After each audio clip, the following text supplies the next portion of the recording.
우리 다 함께 사도신경으로 신앙 고백하심으로 11월 12일 토요일 새벽 예배를 하나님께 드리시겠습니다. 나는 전능하신 아버지 하나님, 천지의 창조주를 믿습니다. 나는 그의 유일하신 아들 우리 주 예수 그리스도를 믿습니다. 그는 성령으로 잉태되어 동정녀 마리아에게서 나시고 본디오 빌라도에게 고난을 받아 십자가에 못 박혀 죽으시고 장사된 지 사흘 만에 죽은 자 가운데서 다시 살아나셨으며 하늘에 오르시어 전능하신 아버지 하나님 우편에 앉아 계시다가 거기로부터 살아있는 자와 죽은 자를 심판하러 오십니다. 나는 성령을 믿으며 거룩한 공교회와 성도의 교제와 죄를 용서받는 것과 몸의 부활과 영생을 믿습니다. 아멘. 우리 다 함께 찬송가 324장을 찬송하시겠습니다.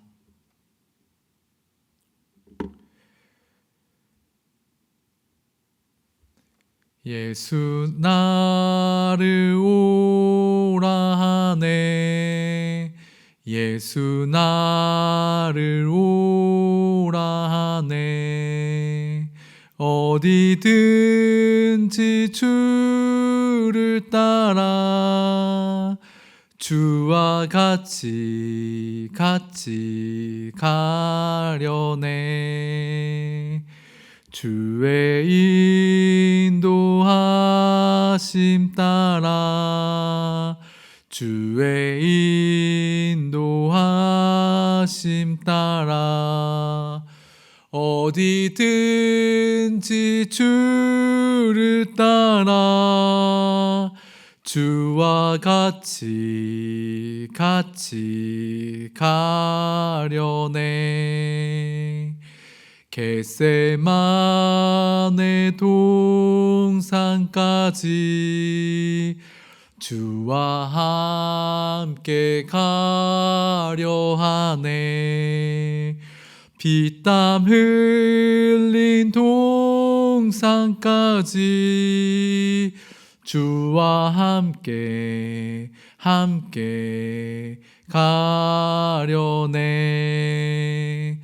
주의 인도하심 따라 주의 인도하심 따라 어디든지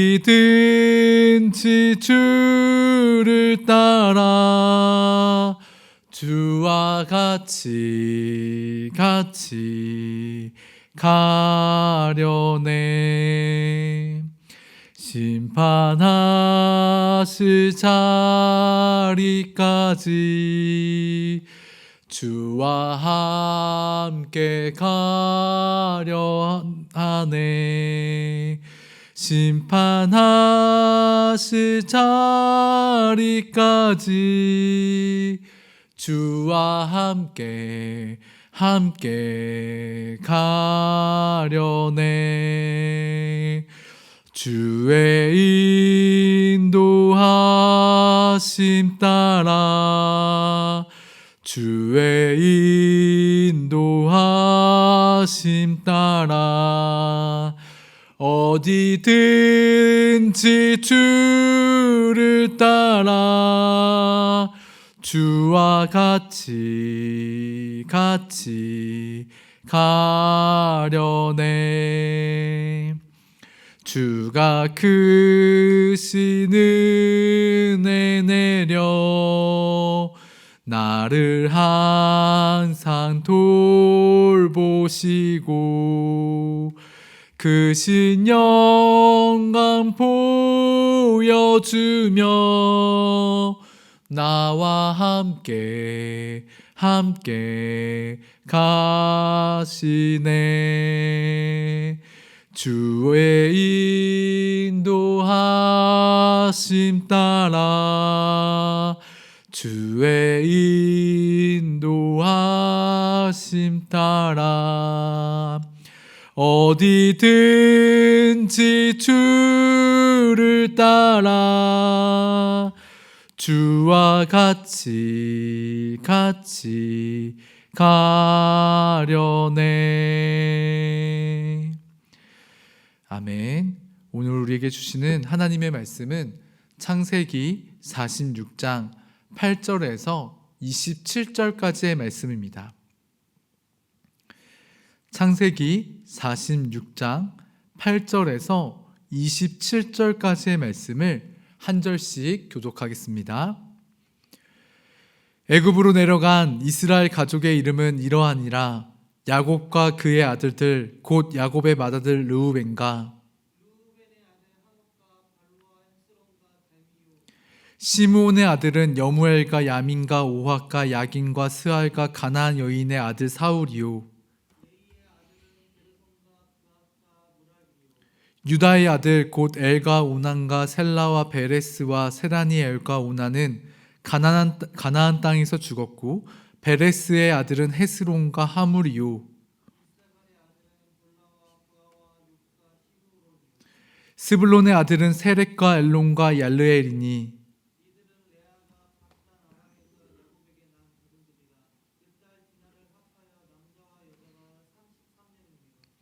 갓의 아들은 시뵉과 학기와 수니와 에스본과 에리와 아로디와 아렐리요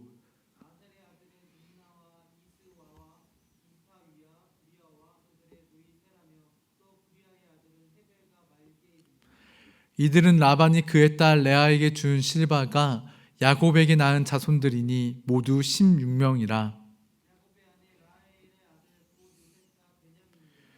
애굽 땅에서 온의 제사장 보디베라의 딸 아스낫이 요셉에게 낳은 므낫세와 에브라임이요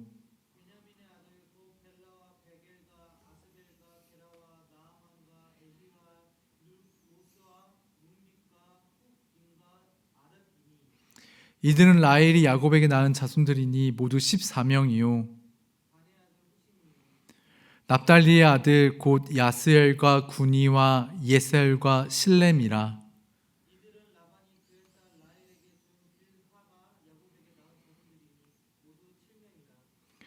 야곱과 함께 애굽에 들어간 자는 야곱의 며느리들 외에 66명이니 이는 다 야곱의 몸에서 태어난 자이며 함께 읽도록 하겠습니다. 애굽에서 요셉이 낳은 아들은 2명이니 야곱의 집 사람으로 애굽에 이른 자가 모두 70명이었더라. 아멘. 창세기 45장이 하나님의 예정과 섭리 또 하나님의 신실한 약속의 성취에 관련된 주제였다라면 창세기 46장은 하나님의 인도하심이 주제입니다. 요셉이 살아있다라는 소식을 듣고 약속의 땅 가나안을 떠나 애굽으로 옮겨갔습니다. 본문은 그 애굽으로 옮겨가는 과정과 애굽에 도착한 야곱의 식구들을 소개하고 있는데요. 자, 여러분, 야곱이 요셉이 살아있다라는 그 이야기를 들었을 때 어떤 생각이 들었을까요? 죽은 아들이 살아있다라는 소식을 들었을 때 야곱이 그것을 쉽게 받아들이기가 굉장히 어려웠을 것입니다.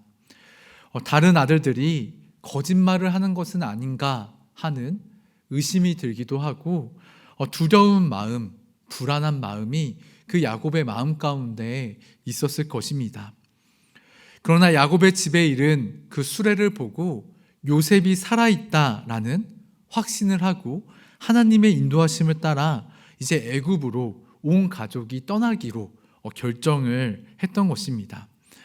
그런데 야곱의 마음 가운데에 그 걸렸던 것이 한 가지가 있었습니다.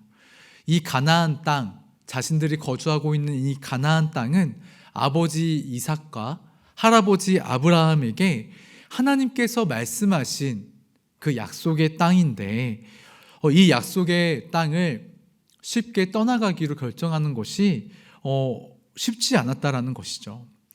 그래서 가나안의 경계인 브엘세바에 이르렀을 때 야곱은 하나님께 희생 제사를 드리는 것을 우리가 보게 됩니다.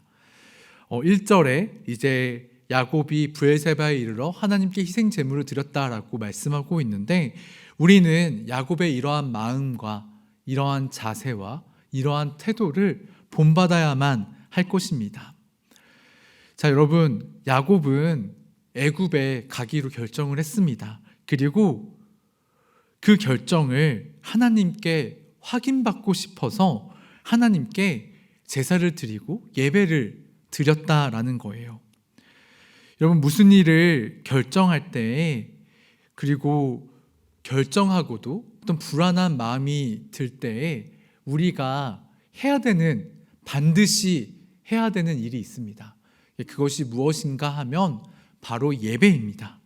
그러니까 수많은 인생의 선택 속에서, 그 수많은 인생의 그 선택의 여정 속에서 우리는 멈추어 서야 된다라는 거예요. 그리고 예배해야 합니다. 하나님께 물어야 합니다. 하나님의 뜻이 무엇인지, 우리가 어떠한 방향으로 어떻게 살아가길 원하시는지 하나님께 뜻을 구하고 하나님께 계속해서 물어나가야 된다라는 거예요. 우리가 이것들을 물으며 우리들의 마음과 뜻과 힘과 정성을 다해 하나님을 예배하며 나아갈 때에 하나님께서 우리에게 말씀하여 주시고 하나님의 마음이 우리에게 부어지고 하나님의 그 인도하심을 우리는 경험하게 될 것입니다. 우리가 자주 저지르는 실수가 있는데 그 중에 하나가 바로 이것입니다. 하나님의 뜻, 하나님의 인도하심을 구하기보다는 나의 생각, 나의 뜻, 나의 감정, 나의 결정이 앞설 때가 많이 있다는 것이죠. 하나님께 묻기보다는, 하나님께 여쭙기보다는 혼자 결정해 놓고 하나님께서 내 편이 되어 주셔야 된다라고 생각을 합니다. 그리고 자신의 생각과 뜻대로 되지 않을 때 하나님께 묻는 거죠. 하나님, 왜 내 편이 되어 주시지 않으시냐고, 왜 기도를 들어주시지 않으시냐고 투정 부릴 때가 있습니다. 여러분, 하나님이 내 기도를 들어주셔야 하고 하나님이 내 비전을 이루어 주셔야 하는 그 분이 아니십니다. 나의 소원을 들어주시고 나의 욕망을 충족해 주시는 하나님이 아니라는 거예요.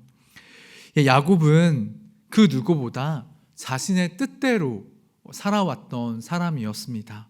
원하는 것을 가지기 위해, 그리고 그것을 이루고 성취하기 위해 수단과 방법을 가리지 않고 살아온 인생이 바로 야곱의 인생이었습니다. 장자권을 손에 넣고자 수단과 방법을 가리지 않았고, 사랑하는 여인 라헬을 얻기 위해서 14년 동안 고군분투하였고, 그리고 재산을 증식하기 위해서 외삼촌과 갈등을 빚으면서까지 자신의 뜻, 자신의 의지를 이루려고 했던 사람이 바로 야곱이었다라는 거예요. 이러했던 야곱이 나이가 들고 성숙해졌음을 우리가 이제 알 수가 있는데요. 요셉을 하루빨리 보기 위해 애굽으로 달려갈 수 있었지만 야곱은 그러지 않았습니다. 이제 예배가, 하나님께 제사를 드리는 것이 그 무엇보다 더 중요하다라는 것을 깨달았기 때문입니다. 그래서 하나님께 예배드렸던 것입니다. 그리고 하나님께 물었던 것입니다. 사랑하는 성도 여러분, 예배는 하나님과 깊은 관계로 들어가는 자리입니다. 우리는 모든 일에 앞서서 하나님께 예배하고 하나님께 물어야만 합니다. 그리고 야곱이 하나님 앞에 예배하며 나아갈 때 하나님께서 야곱에게 응답하셨고 그 약속을 확인해 주셨고 나아갈 확신을 주셨습니다. 오늘 하루를 살아가면서 또 우리의 인생길을 걸어가면서 하나님을 예배하고 또 하나님의 뜻을 구하며 하나님 앞에서 살아갈 수 있는 우리들이 되어지기를 소망합니다. 오늘 우리가 읽은 본문은 야곱과 함께 브엘세바에서 제단을 쌓고 애굽으로 함께 이주한 야곱의 가족들의 명단이 이제 기록되어져 있는데요. 애굽으로 이주한 야곱의 가족은 모두 70명이었다라고 성경에선 기록하고 있습니다. 27절 말씀입니다. 애굽에서 요셉이 낳은 아들은 2명이니 야곱의 집 사람으로 애굽에 이른 자가 모두 70명이었더라. 아멘. 그러니까 야곱과 함께 애굽에 내려간 자들이 며느리들을 제외하고 66명이었고 애굽에 있던 요셉과 두 아들과 야곱을 포함하면 70명 70명이었다라고 명시를 하고 있습니다. 이 70명이라는 숫자 안에는 야곱의 며느리들과 손녀들은 빠져 있는데요. 왜 성경에서는 며느리와 손녀들을 빼고 70명이라는 숫자를 부각시키고 70명이라고 명시를 하였을까요? 이 70이라는 숫자는 성경에서 완전함을 나타내는 수이기 때문에 그렇습니다. 하나님은 야곱의 자손을 번성하게 하심으로 그 아브라함에게 그의 자손이 큰 민족을 이루겠다라고 약속하신 그 약속의 말씀을 그 야곱의 삶을 통해서 신실하게 이루어 가셨다라는 거예요. 70명의 자손으로 출발한 이 이스라엘 자손이 나중에 400년 후에는 200만 명이나 되었다라고, 200만 명이나 되는 큰 민족을 이루었다라고 성경에서는 기록하고 있습니다. 그러니까 아브라함에게 하신 약속, 이삭에게 하신 약속, 야곱에게 하신 그 약속을 하나님께서 온전하게 성취해 주셨다라는 거예요. 출애굽기 12장 37절을 보면은 이렇게 말씀하고 있습니다. 이스라엘 자손이 라암셋을 떠나서 숫곳에 이르니 유아 외외 보행하는 장정이 60만 가량이요. 아멘. 그러니까 여자들과 아이들 외에 남자 장정들의 숫자가 60만 명이었다라고 성경에서 기록하고 있고, 그래서 출애굽할 때 당시에 이스라엘 자손들이 약 200만 명에 달하였다라고 성경에서는 기록하고 있습니다. 그러니까 애굽에서 70명 가량으로 이주한 그 야곱의 후손들이 430년 만에 이렇게 큰 숫자로 불어난 것은 하나님의 역사하심 말고는 달리 설명할 길이 없습니다. 그러니까 하나님이 이스라엘 자손과 함께 하셨고 그들을 지키셨고 돌보심으로 말미암아 큰 민족을 이루고 그 언약을 이루게 하셨다라는 것입니다. 여러분, 얼마나 뛰어나느냐, 그리고 얼마나 많은 사람이 있느냐 하는 것은 그렇게 크게 중요하지 않습니다. 하나님께서는 하나님을 믿고 순종하는 자들을 통해서, 그 적은 이들을 통해서 약속을 온전하게 이루어 가시는 하나님이십니다. 70명의 사람들 중에 우리가 야곱의 아들들, 그 12명의 이름은 우리에게 익숙하지만 사실 야곱의 손주들의 이름은 우리에게 굉장히 생소한 이름들입니다. 한옥과 발로와 헤스론과 갈미와 게르손과 그앗과 무라리와 엘과 오난과 셀라와, 이런 야곱의 손주들의 이름은 우리에게 너무나도 생소하고 낯선 이름들이죠. 우리가 이름조차 제대로 알지 못하는 이들의 이들을 통해서 하나님께서 이들의 삶을 번성케 하셨고 하나님의 구원의 역사를 그 후손들을 통해 이루어 가셨다라는 사실을 우리는 기억할 수 있어야 합니다. 그러니까 우리가 이름조차 제대로 알지 못하는, 그 후손의 이름조차 제대로 알려지지 못한 그들을 통해서 하나님께서 새 일을 행하시고 새 일을 이루어 가셨다라는 거예요.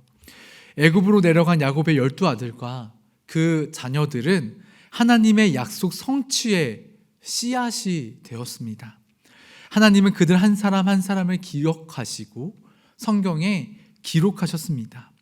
그러니까 우리가 비록 그들을 잘 알지 못하지만, 그들의 이름이 낯설고 생소하지만 하나님께서는 그들의 이름 한 사람 한 사람을 기억하셨다라는 거예요. 마찬가지로 하나님께서 우리들 한 사람 한 사람을 기억하십니다. 내가 나이가 많고 능력이 없고 할 줄 아는 것이 없고 보잘것 없고 내 자신이 스스로가 쓸모없다고 느껴진다고 할지라도 하나님께서는 우리들 한 사람 한 사람을 기억하시고 하나님 나라를 세우는 일에 사용하신다라는 거예요. 사랑하는 성도 여러분, 하나님께서는 무명의 그 한 사람을 사용하십니다. 그 한 사람을 기억하시는 분이 우리 주님이세요.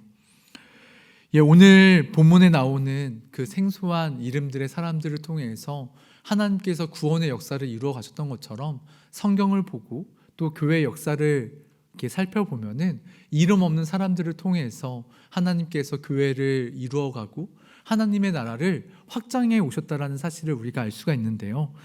로마서 16장에 보면은 사도 바울이 수많은 사람들에게 문안 인사하는 것이 기록되어져 있습니다.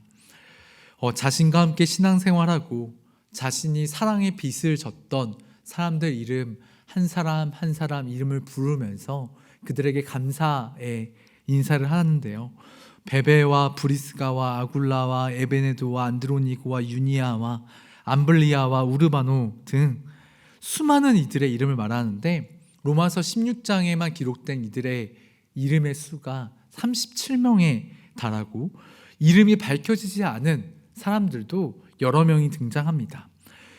사도 바울이 이 인명의 성도들 이름도 우리가 제대로 기억하지 못하는 이들의 이름을 왜 일일이 열거하면서 사랑과 감사의 마음을 전했을까요?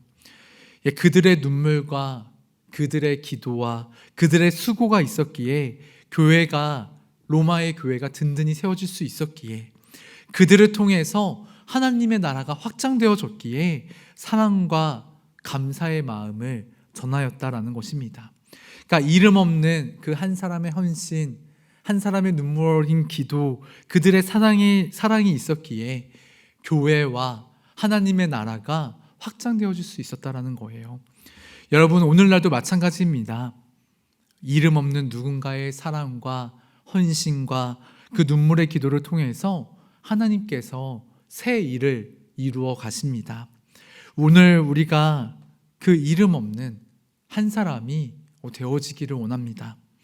우리가 새벽마다 간구하는 그 기도의 제목들이 나라와 교회와 가정을 위해 주님께 구하는 그 모든 기도의 제목들이 하나님 하나도 땅에 떨어지지 않고 하나님께서 우리의 삶과 우리의 가정과 우리의 교회 가운데 놀랍게 열매 맺어주실 줄로 믿습니다. 한 사람 한 사람을 기억하시고 새 일을 이루시고 새 일을 행하시는 그 하나님 앞에서 살아가는 모든 성도님들이 되어지기를 주님의 이름으로 간절히 축원합니다. 기도하겠습니다. 사랑과 은혜가 풍성하신 하나님 아버지, 하나님께서 야곱의 가족을 돌보셨던 것처럼 우리의 삶을 돌보시는 줄로 믿습니다. 야곱의 가족들, 야곱의 손주들, 우리가 이름조차 제대로 기억하지 못하고 알지 못하는 그들의 삶을 통해서 하나님의 구원 계획을 이루시고 역사하셨던 것처럼 하나님, 이 교회 가운데에 이름 없는 누군가의 눈물 어린 기도와 헌신으로 하나님의 나라 또 주님의 몸된 교회를 확장해 오신 줄로 믿습니다. 하나님, 오늘 우리가 그 한 사람이 되어지길 원합니다. 우리들 한 사람 한 사람을 기억하여 주시고 우리들이 드리는 간절한 기도를 들어주시고 그 간구를 통해서 우리의 나라와 우리의 교회와 우리의 가정 가운데 아름답게 열매 맺는 그 놀라운 결실을 우리 눈으로 목도할 수 있도록 인도하여 주시옵소서. 감사드리며 예수 그리스도의 이름으로 기도드립니다. 아멘. 하늘에 계신 우리 아버지, 아버지의 이름을 거룩하게 하시며 아버지의 나라가 오게 하시며 아버지의 뜻이 하늘에서와 같이 땅에서도 이루어지게 하소서. 오늘 우리에게 일용할 양식을 주시고 우리가 우리에게 잘못한 사람을 용서하여 준 것 같이 우리 죄를 용서하여 주시고 우리를 시험에 빠지지 않게 하시고 악에서 구하소서. 나라와 권능과 영광이 영원히 아버지의 것입니다. 아멘. 우리 이 시간 주신 말씀을 놓고 기도하길 원합니다. 오늘 말씀을 통하여서 인생의 선택 앞에 하나님 앞에 나와 예배드리고 하나님께 물어야 할 것과 이름 없는 그 야곱의 후손들을 통해서 구원의 역사를 이루어 가셨던 것처럼 우리들의 그 기도와 헌신을 통해 주님의 몸된 교회를 이루어 가신다라고 말씀을 나누었습니다. 우리의 삶에 선한 일을 이루시는 그 하나님을 신뢰하게 하여 주시고 인생의 선택 앞에서 하나님께 묻고 나아가는 우리들이 되게 해달라고, 그리고 오늘도 눈물로 기도로 씨앗을 뿌리며 나아가는 우리들이 되게 해달라고 기도하시겠습니다. 오늘 토요일은 예배 사역을 위해 기도하는 날입니다. 구미교회 예배가 진정 하나님께서 임재하시는 예배가 되게 해달라고, 모든 성가대원들이 신령과 진정으로 하나님을 찬양하게 하여 달라고, 말씀을 전하시는 목사님께 성령으로 충만하게 하여 달라고 기도하시기 바랍니다. 또한 한국교회를 위해 기도하기를 원합니다. 한국교회가 진정 복음의 본질에 충실한 교회들이 되게 해달라고, 한국교회의 지도자들이 교회를 잘 이끌 수 있도록 성령 충만케 하시고, 한국교회의 성도들이 거룩한 삶을 살아 세상의 빛과 소금이 되게 해달라고 기도하시기 바랍니다. 마지막으로 환우분들을 위해 기도하겠습니다. 육신의 연약함으로 하나님의 도우심을 구하고 있는 우리 환우분들에게 긍휼과 자비를 베풀어 주셔서 회복되어지는 은혜를 허락하여 달라고 환우분들을 위해 기도하시고, 여러분들이 가지고 온 간절한 기도 제목을 가지고 기도하도록 하겠습니다. 하나님께서 우리의 기도를 들으시고 반드시 응답해 주실 것입니다. 우리 함께 기도하시겠습니다.